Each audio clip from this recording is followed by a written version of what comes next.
Party ने पूरे देश के लोकसभा के चुनाव के हेतु सभी लोकसभा को 146 क्लस्टरों में बांटा है।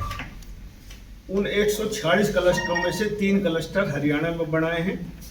उनमें मुझे 3 लोकसभा क्षेत्रों की जिम्मेवारी दी गई है, रोहतक, हिसार और सिरसा। उसी विषय पर आज यहाँ हम विस्तारकों की मीटिंग करने के लिए आए हैं। भारतीय जनता पार्टी संगठनात्मक हिसाब से चुनाव लड़ती है।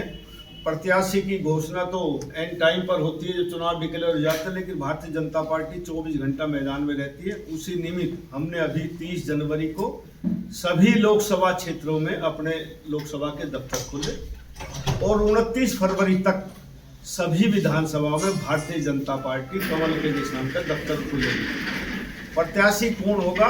प्रत्याशी कमल का फूल होगा। जिसको भी पार्टी टिकट देगी, सभी विस्तारक, सभी पार्टी के पदाधिकारी उस कमल के फूल के लिए वोट के प्रचार करेंगे। माननीय नरेंद्र मोदी जी के तीसरी बार इस देश का प्रधानमंत्री बनने का संकल्प भारतीय जनता पार्टी ने लिया है और हम पिछली बार 303 सीटों से ज्यादा इस बार देश की जनता, और हरियाणा में पिछली बार 10 की 10 सीट लोकसभा भारतीय जनता पार्टी ने जीती थी। आने वाले 2024 के चुनाव में भी भारतीय जनता पार्टी 10 के 10 कमल खिलाने जा रही है। लोकसभा प्रभारी भी आप लोगों ने अभी हिसार के हैं, जैसे हर लोकसभा पे एक प्रभारी नियुक्त किया गया है और 3 लोकसभा पूरे देश में कहीं कहीं 4 भी है, और जहाँ छोटे स्टेट है वहाँ 2 पार्लियामेंट भी, उनका एक क्लस्टर बना दिया। तो यहाँ 10 सीटें हैं तो 4 सीटें तो कृष्णलाल पवार जी को दी है, 3 सीटें मुझे दी और 3 सीटें मनीष ग्रोवर जी को दी। तो इस पर क्लस्टर कहीं 3 का कहीं 4 का, ऐसे पूरे देश को 146 क्लस्टरों में पार्टी ने बांटा है और ये संगठनात्मक जिम्मेवारी है। संगठन के हिसाब से पार्टी अभी से अपना काम शुरू कर रही है और मैंने जैसे कहा कि 30 जनवरी को हमने सारे प्रदेश में दफ्तर लोकसभा खोल दिए। आने वाले 29 फरवरी तक सारे विधानसभा में दफ्तर खुल जाएंगे ताकि सुचारू रूप से पार्टी का काम चल सके। कांग्रेस के 3 नेता भी सभी लोकसभा क्षेत्रों के लिए प्रचार के लिए निकले हुए हैं जी, आप कैसे सामना करेंगे या कर रहे हैं? हमारी पार्टी हमेशा चुनाव के मैदान में रहती है। 3 का 300 निकलेंगे जब भी, कोई फर्क नहीं पड़ता। लोगों का मन है कि भारतीय जनता पार्टी को जिताना है और 3 का कांग्रेस में तो बहुत से नुमाइंदे जो अलग अलग घूम रहे, शायद आपको 3 दिख रहे होंगे, मुझे तो बहुत दिखते। वो फैसला जनता ने करना है। विपक्ष एक अकेली कांग्रेस नहीं है, और भी पार्टी है विपक्ष में, वो भी अपना अपना प्रचार करती है। प्रजातंत्र में हर आदमी का अधिकार है अपना प्रचार प्रसार करना। राव साहब, कैप्टन अजय यादव है, वो कह रहे हैं कि कांग्रेस में मेरा दम घुट रहा है, लेकिन मैं वफादार सोनिया जी के साथ वफादारी के चलते पार्टी में हूँ। इस पर आपकी क्या प्रतिक्रिया? कैप्टन अजय यादव ने सच्चाई कही। बहुत से आदमी सच नहीं बोल पा रहे, बहुत आदमियों का दम घुट रहा है, सांसें रुक रही उनकी। समय आने पर ये सब अपना अपना हिसाब करेंगे, मैं आज नहीं कह सकता, लेकिन दम बहुतों का घुट रहा है। कुछ कह रहे, कुछ नहीं कह रहे। तो गठबंधन पर कोई किसी फार्मूले पर विचार चल रहा है या अभी कुछ बोलना नहीं चाहती बीजेपी? भारतीय जनता पार्टी का गठबंधन जेजेपी के साथ है आज के दिन। राष्ट्रीय नेतृत्व तो आगे जो फैसला करेगा उस हिसाब से पार्टी चलेगी। राव साहब, आपके पास रोहतक भी है और रोहतक में कांग्रेस ज्यादा जोर लगाएगी, क्योंकि सीधे सीधे उन्होंने तो दीपेंद्र हुड्डा को उतारने की बात भी कह दिया इनडायरेक्ट वे में। तो लगता है वहां के लिए ज्यादा फोकस करना पड़ेगा बीजेपी को, क्योंकि पिछली बार अरविंद शर्मा वहां से थे, मुकाबला तब भी टफ था। पिछली बार भी हम लोकसभा की सीट जीते थे और अब की बार भी 10 के 10 कमल खिलाने की मैंने बात की। अब की बार भी जीतेंगे। हम तो कमल के फूल का निशान पर वोट मांगते। कमल का कैंडिडेट, हमारा प्रत्याशी कोई भी आए, और मैं ये कह सकता हूँ दीपेंद्र हुड्डा वो तो एक क्षेत्रीय पार्टी बन गई। आज के दिन कांग्रेस पार्टी ने कोई प्रत्याशी घोषित नहीं किया, अपनी तरफ से कोई कर लो। क्या पता कल को दीपेंद्र हुड्डा राज्यसभा के मेंबर ना लड़ पाए, पार्टी ना लड़ा पाए, उनको चुनाव प्रस्ताव रखे। हमारी पार्टी ऐसा नहीं करती। हमारी पार्टी कमल के फूल के निशान पर चुनाव लड़ती है और उसी की तैयारी हम कर रहे हैं। आप 10 ही सीटें लड़ेंगे तो भाजपा जजपा का गठबंधन रहेगा? हाँ, भाजपा जजपा का गठबंधन मेरे हिसाब से रहेगा और भारतीय जनता पार्टी 10 के 10 कमल के फूल पर चुनाव सीट लड़ेगी। नहीं देगी। ये राष्ट्रीय नेतृत्व तो फैसला करेंगे। नहीं, एक तरह से यही है कि आप 10 कमल के फूल जीतोगे तो जजपा को एक बिना घोषणा मार का रास्ता दिखा दिया है आपने। राष्ट्रीय नेतृत्व ने ऐसा ही कहा कि 10 के 10 कमल के निशान लड़ेंगे, तो मैं तो इसी बात से कह सकता हूँ जजपा कमल पे लड़ सकती है। हो सकता है। 10 के 10 फूल निकल जाएंगे, चाबी कहाँ जाएगी? फूलों में चाबी लग जाएगी। इसका जवाब नहीं। दोनों में कभी चाबी चाबी भी आप अपनी जेब में डालोगे। दोनों में कभी चाबी हम तो 10 का 10 कमल का फूल पर लड़ने जा रहे हैं और 10 के 10 जीतेंगे। अभी 10 दिन पहले दुष्यंत जी ने भी यहाँ पे यही बात कही कि हम भी 10 की 10 सीटों पे तैयारी करते हैं। या तो कोई मैंने कहा प्रजातंत्र में हर आदमी का अधिकार चुनाव लड़ने का, हर पार्टी का अधिकार है। वो जैसे इस तरह की चर्चाएं चल रही हैं कि राज्यसभा की सीट शायद जजपा को दी जाए और 10 की 10 सीटों पर भाजपा लड़े। मेरे नॉलेज में ऐसी बात नहीं, वो भी राष्ट्रीय नेतृत्व तो फैसला करेगा क्या होगा। राव साहब, जी भूपेंद्र सिंह हुड्डा और कुमारी शैलजा कह रहे हैं कि हम लोकसभा चुनाव नहीं लड़ना चाहते हैं, हम विधानसभा चुनाव लड़ने के इच्छुक हैं। इस पर क्या कहते हैं? देखो, कैंडिडेट की अपनी है, वो लोकसभा का भी लड़ सकते हैं, विधानसभा का लड़ सकते हैं। ये यूं कह रहे हैं कि हम विधानसभा का लड़ रहे हैं, इसका मतलब उनकी लोकसभा में कमजोरी है कि वो नहीं चाहते कि हमें हार का सामना करना पड़े। आज देश का माहौल नरेंद्र मोदी के तरफ हो रहा है, लोग भाजपा को जिताना चाह रहे हैं, इसलिए अपनी हार से बचने के लिए सब विधानसभा में आने की कोशिश कर रहे हैं। लेकिन राव साहब, कर्मचारी वर्ग जो है वो लगातार प्रदर्शन कर रहा है, पटवारी पिछले इतने दिनों से हड़ताल पर बैठे हैं, इसका भी इफेक्ट देखने को मिलेगा? क्योंकि अगर नहीं सुलझाया गया जल्दी तो दिक्कतें बढ़ सकती है।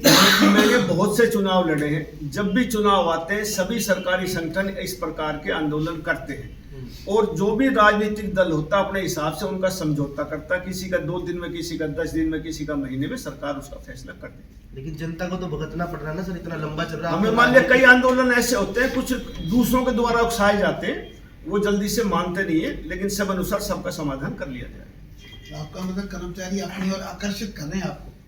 सभी करते हैं, अकेले कर्मचारी नहीं, और भी जो आदमी होते हैं और भी समुदाय होते हैं, वो सब अपने तरफ संगठन करते हैं कि हम, हमारे पास इतनी वोट है, हम वोट के मालिक है, तो सब अपना अपना हिसाब से बात करते हैं। बस ये कह रहे हैं कि 3 पीपी से परेशान है जनता। नहीं, जब कोई भी नया बदलाव देश में आता है या प्रदेश में आता है तो उसकी थोड़ी सी कठिनाई आती है।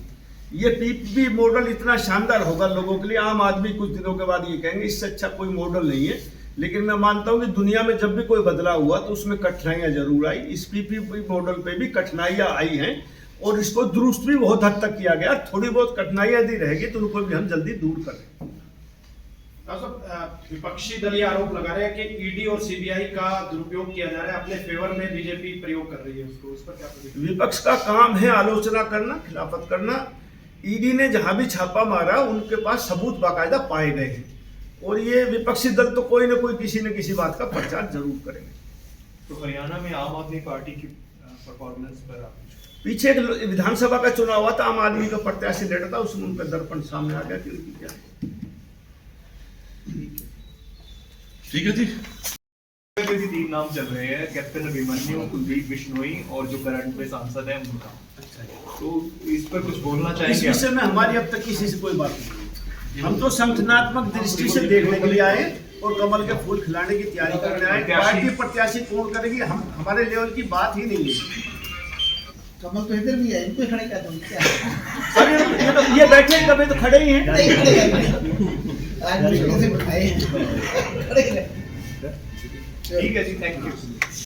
इसको मैं पिछली बार मिनिस्टर था जब भी मैं कहा करता कि कितना ही कोई काम ऐसा हो जाए, एक आदमी परमानेंट संतुष्ट रहेगा, वो कमल गुप्ता जी है। ये असंतुष्ट नहीं हो सकते कि हिसार के पार्टी ना, ऐसे बात तो नहीं हो। पार्टी ने पूरे देश के लोकसभा के चुनाव के हेतु सभी लोकसभा को 146 क्लस्टरों में बांटा है। उन 146 क्लस्टरों में से 3 क्लस्टर हरियाणा में बनाए हैं। उनमें मुझे 3 लोकसभा क्षेत्रों की जिम्मेवारी दी गई है, रोहतक, हिसार और सिरसा। उसी विषय पर आज यहाँ हम विस्तारकों की मीटिंग करने के लिए आए हैं। भारतीय जनता पार्टी संगठनात्मक हिसाब से चुनाव लड़ती है। प्रत्याशी की घोषणा तो एंड टाइम पर होती है, जो चुनाव डिक्लेयर हो जाता है, लेकिन भारतीय जनता पार्टी 24 घंटा मैदान में रहती है। उसी निमित्त हमने अभी 30 जनवरी को सभी लोकसभा क्षेत्रों में अपने लोकसभा के दफ्तर खोले और 29 फरवरी तक सभी विधानसभाओं में भारतीय जनता पार्टी कमल के निशान का दफ्तर खोलेगी। प्रत्याशी कौन होगा? प्रत्याशी कमल का फूल होगा। जिसको भी पार्टी टिकट देगी, सभी विस्तारक, सभी पार्टी के पदाधिकारी उस कमल के फूल के लिए वोट के प्रचार करेंगे। माननीय नरेंद्र मोदी जी के तीसरी बार इस देश का प्रधानमंत्री बनने का संकल्प भारतीय जनता पार्टी ने लिया है और हम पिछली बार 303 सीटों से ज़्यादा इस बार देश की जनता, और हरियाणा में पिछली बार 10 की 10 सीट लोकसभा भारतीय जनता पार्टी ने जीती थी। आने वाले 2024 के चुनाव में भी भारतीय जनता पार्टी 10 के 10 कमल खिलाने जा रही है। में भी 3 नाम चल रहे हैं, कैप्टन अभिमन्यु, कुलदीप बिश्नोई और जो करंट में सांसद है उनका। तो इस पर कुछ बोलना इस चाहेंगे? विषय में हमारी अब तक किसी से कोई बात नहीं। हम तो संगठनात्मक दृष्टि से देखने के लिए आए और कमल के फूल खिलाने की तैयारी करने आए। पार्टी प्रत्याशी कौन करेगी, हम हमारे लेवल की बात ही नहीं है। कमल तो इधर भी है, इनको ही खड़े कर दो क्या? सर ये बैठे कभी तो खड़े ही हैं। नहीं खड़े आज मुश्किल से बिठाए खड़े रहे। ठीक है जी, थैंक यू। इसको मैं पिछली बार मिनिस्टर था जब भी मैं कहा करता कि कितना ही कोई काम ऐसा हो जाए, एक आदमी परमानेंट संतुष्ट रहेगा, वो कमल गुप्ता जी है। ये असंतुष्ट नहीं हो सकते कि सार के पार्टी में ना, ऐसे बात तो नहीं हो।